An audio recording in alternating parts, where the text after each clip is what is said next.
Current news programme में आप सभी का स्वागत है। आज हम देखेंगे वर्ल्ड हेल्थ ऑर्गेनाइजेशन द्वारा ट्यूबरकुलोसिस यानी क्षय रोग के विषय में जो रिपोर्ट जारी की गई है, उसके बारे में हम देखेंगे। और इसमें हम समझने की कोशिश करेंगे कि ग्लोबल स्तर पर और भारत पे क्या-क्या स्थित है, जो रिपोर्ट जारी की है डब्ल्यूएचओ ने। यानी डब्ल्यूएचओ ने 2022 की इस रिपोर्ट में बताया है कि भारत में ग्लोबल स्तर पर टीबी के सबसे अधिक मामले भारत में देखने को मिलते हैं। इसके अलावा अगर क्लासेस की पीडीएफ आपको चाहिए तो आपको हमारा टेलीग्राम चैनल ज्वाइन करेगा। आप यहाँ से डायरेक्ट स्कैन कर सकते हैं या फिर डिस्क्रिप्शन बॉक्स में लिंक दी गई है, वहाँ से आप ज्वाइन कर सकते हैं।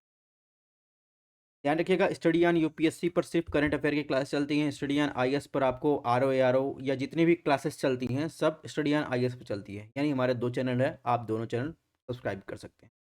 तो चलिए बहरहाल बात करते हैं कि डब्ल्यूएचओ द्वारा जारी रिपोर्ट में हमारे सिलेबस से क्या इंपॉर्टेंस है, यानी हम उसको कहाँ यूज कर सकते हैं।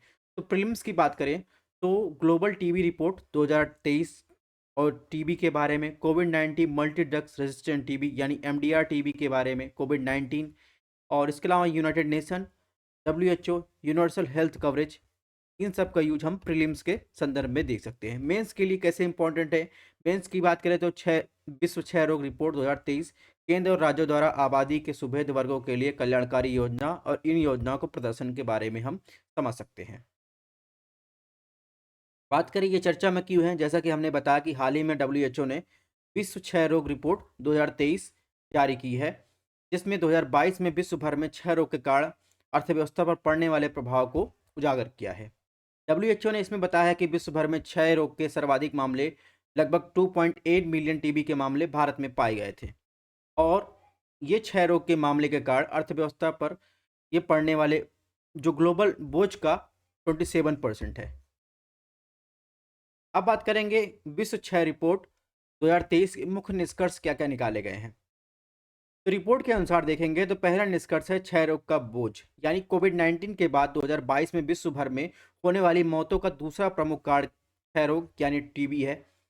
दूसरा कारण इसमें बताया गया है क्षय रोग के कारण ह्यूमन इम्यूनो डिफिशियंसी सिंड्रोम यानी HIV, acquired immuno deficiency syndrome stage यानी एड्स की तुलना में लगभग 2 गुने मौतें क्षय रोग के कारण होती है। प्रत्येक 10 मिलियन से अधिक लोगों को क्षय रोग से पीड़ित होते हैं।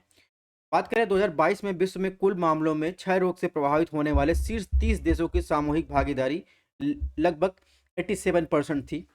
उन शीर्ष देशों में भारत के अतिरिक्त इंडोनेशिया, चीन, Philippines, Pakistan, Nigeria, Bangladesh, Congo, लोकतांत्रिक गणराज्य शामिल हैं।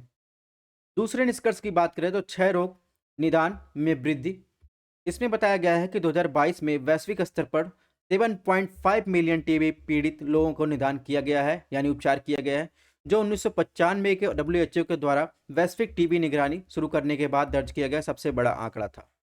तीसरा निष्कर्ष निकाला जा सकता है कि उपचार की कमी के कारण उच्च मृत्यु दर देखने को मिली है, यानी क्षय रोग के उपचार की कमी के कारण मृत्यु दर लगभग 50% अधिक है।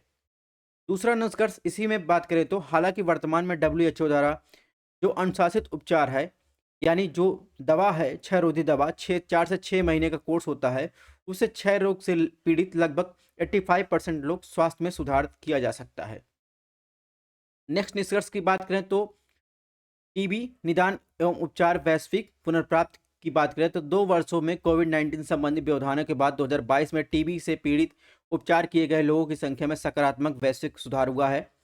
इसके अलावा बात करें भारत, इंडोनेशिया, फिलीपींस जैसे देशों में वैश्विक कटौती में 60% से अधिक हिस्सेदारी देखने को मिली है। अगली अगर निष्कर्ष की बात करें तो टीबी की घटना की दर की बात करते हैं, तो टीबी की घटना की दर जो प्रति वर्ष 1 लाख जनसंख्या पर नए मामलों का आकलन करती है, इनमें 2020 से 22 में 3.9% की वृद्धि देखी गई है। इसके अलावा इस वृद्धि में प्रति वर्ष लगभग 2% की गिरावट की प्रवृत्ति को उलट दिया है, जो पिछले 2 दशकों में देखी जा रही थी। तो ये हमने निष्कर्ष देख लिया। अब बात करते हैं कि टीबी के मामले में भारत से संबंधित क्या निष्कर्ष है। तो भारत में टीबी के मामले में मृत्यु दर का अनुपात की बात करें तो भारत में टीबी के मामले में जो मृत्यु दर का अनुपात है वो 12% बताया गया है, जो दर्शाता है कि देश में टीबी के मामलों में 12% की मामलों में मृत्यु हुई है।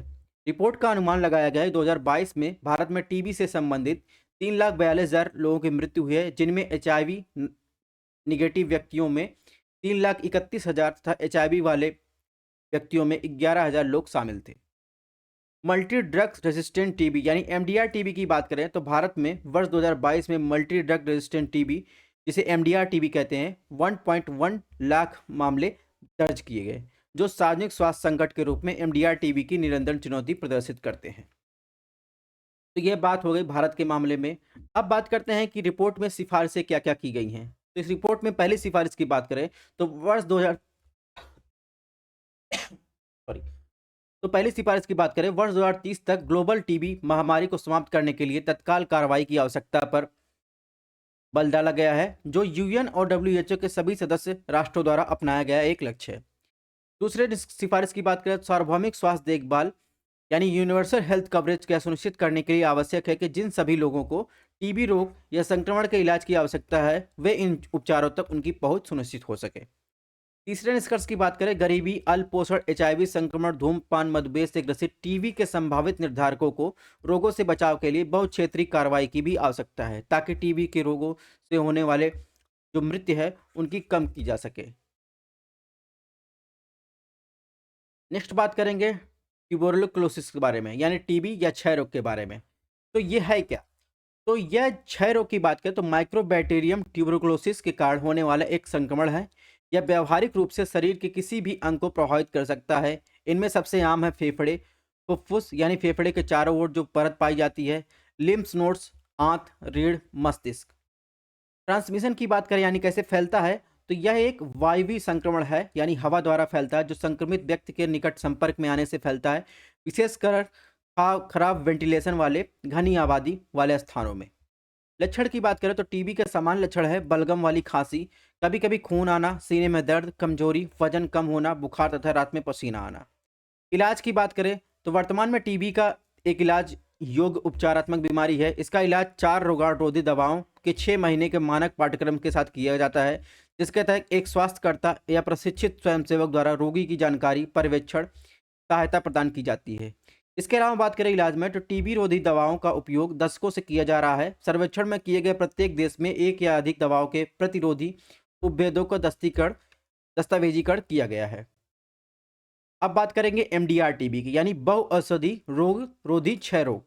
एमडीआर टीबी का उपचार पेटक्विलिन जैसी दूसरी पंक्ति के दवाओं का उपयोग किया करना संभव है। व्यापक रूप से औषध रोधी क्षय रोग, जिसे एक्सडीआर टीबी या एमडीआर टीबी, एक अधिक गंभीर रूप है जो बैक्टीरिया के कारण होता है, जिस पर दूसरी सबसे प्रभावी क्षय रोग प्रतिरोधी दवाओं का प्रभाव नहीं पड़ता है, जिसके कारण रोगियों के पास आमतौर पर उपचार की अन्य विकल्प नहीं होते।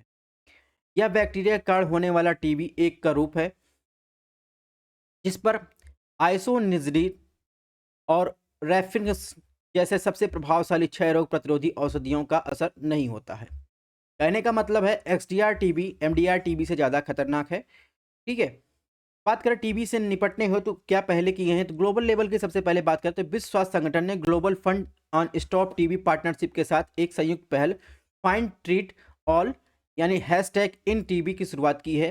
विश्व स्वास्थ्य संगठन ने ग्लोबल ट्यूबरकुलोसिस रिपोर्ट भी जारी करता है। भारतीय पहल की बात करें तो पहले नंबर पर देखेंगे तो भारतीय क्षय रोग उन्मूलन 2017 से 25 तक है, तो राष्ट्रीय रणनीति योजना, निश्चय पारिस्थितिकी तंत्र, रानी राष्ट्रीय टीबी सूचना प्रणाली, निश्चय पोषण मिशन, टीबी हारेगा देश जीतेगा अभियान जैसे शुरुआत की गई है। दूसरी बात करें तो भारतीय पहल के वर्तमान में क्षय रोग के उपचार हेतु 2 टीके विकसित और चिन्हित किए गए हैं।